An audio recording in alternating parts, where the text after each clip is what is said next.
scan algorithm. So today I am going to discuss about the scan dish scheduling algorithm. ठीक है, जैसा कि आपको पता है कि डिश शेड्यूलिंग का पर्पस क्या होता है, डिश शेड्यूलिंग हम क्यों परफॉर्म कराते हैं, क्योंकि जब हमारे पास मल्टीपल इनपुट आउटपुट की रिक्वेस्ट आती है और प्रोसेसेस हमारी वेटिंग क्यू में वेट करती हैं, तब हमें प्रोसेसेस को शेड्यूल करने की जरूरत पड़ती है, क्योंकि उस समय ऑपरेटिंग सिस्टम के पास मल्टीपल रिक्वेस्ट आती है, तो मल्टीपल रिक्वेस्ट में से केवल एक ही रिक्वेस्ट को हम एक्सेप्ट कर सकते हैं। तो अब हम जो डिस्कस करने वाले हैं स्कैन डिश शेड्यूलिंग एल्गोरिथम।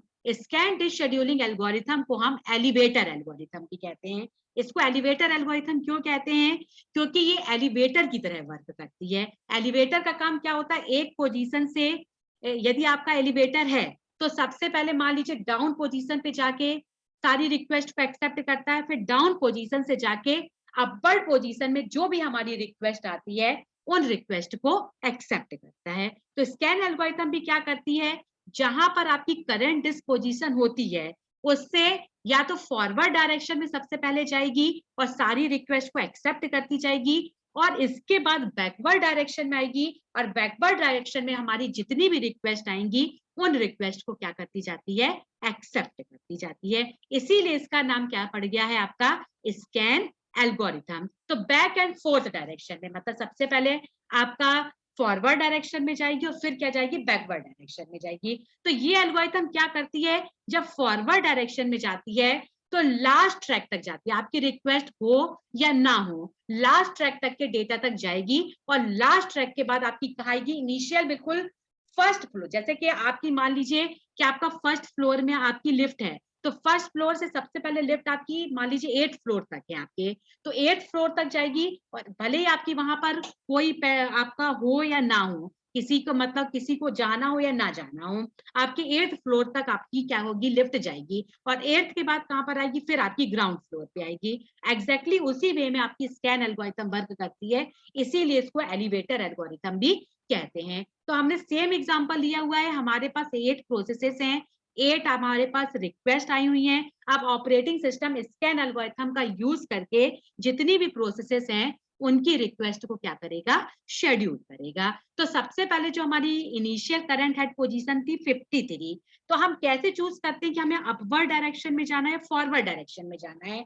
तो 53 का जो हमारा नियरेस्ट ट्रैक होता है उस डायरेक्शन में हम जाना स्टार्ट कर देते हैं। तो 53 का नियरेस्ट ट्रैक हमारा 65 था, तो हमने क्या चूज किया, अपर डायरेक्शन चूज किया। तो हम अपर डायरेक्शन में क्या हो रहे हैं, मूव कर रहे हैं। तो 53 के बाद 65 की रिक्वेस्ट को एक्सेप्ट किया, 67 की रिक्वेस्ट को एक्सेप्ट किया, 98 की रिक्वेस्ट को हमने एक्सेप्ट किया, फिर इसके बाद हमने 122 की रिक्वेस्ट को एक्सेप्ट किया, फिर हमने 124 की रिक्वेस्ट को एक्सेप्ट किया, फिर हमने 183 की रिक्वेस्ट को एक्सेप्ट किया। इसके बाद आप देखिए हमारे पास कोई भी रिक्वेस्ट नहीं है, 183 इज द लास्ट रिक्वेस्ट। देखिए हम स्कैन एल्गोरिथम का यूज कर रहे हैं, तो 183 के बाद हम कहां पर जाएंगे, 199 तक जाएंगे। ठीक है, हमको क्योंकि लास्ट ट्रैक तक जाना है। 199 के बाद हम क्या करेंगे, बैकवर्ड डायरेक्शन में जाएंगे। अब बैकवर्ड डायरेक्शन में यहां तक हमारी कोई भी रिक्वेस्ट नहीं थी, लेकिन इसके बाद 41 ट्रैक की रिक्वेस्ट आई, उसको हमने एक्सेप्ट किया और इसके बाद हमारी किसकी आई, 14 की रिक्वेस्ट आई, तो 14 की रिक्वेस्ट को एक्सेप्ट किया। इसके बाद हम 0 पे नहीं जाएंगे।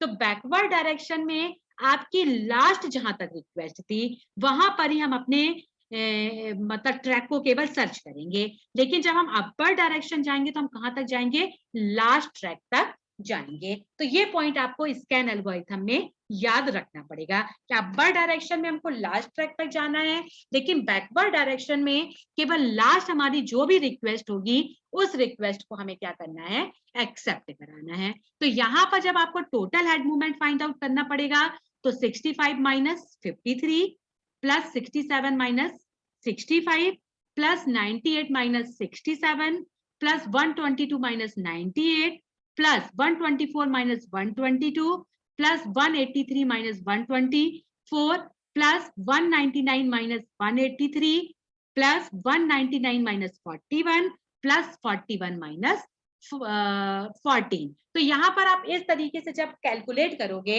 तो आपको टोटल जो हेड मूवमेंट मिलेगा या टोटल सीक टाइम मिलेगा वो मिलेगा आपको 330 1 मिलेगा।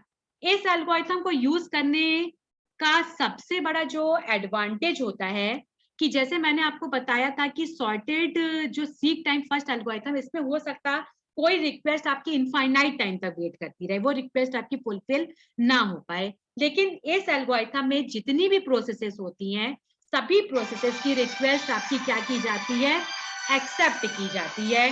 ठीक है, इसीलिए इस एल्गोरिथम को सबसे ज्यादा यूज किया जाता है। यहाँ पर आपका वेटिंग टाइम भी मिनिमम आपको मिलेगा और आपको जो रिस्पॉन्स टाइम है वो भी आपका मिनिमम मिलेगा। ठीक है, तो ये मेजर आपके एडवांटेजेस होते हैं स्कैन एल्गोरिथम को यूज करने के।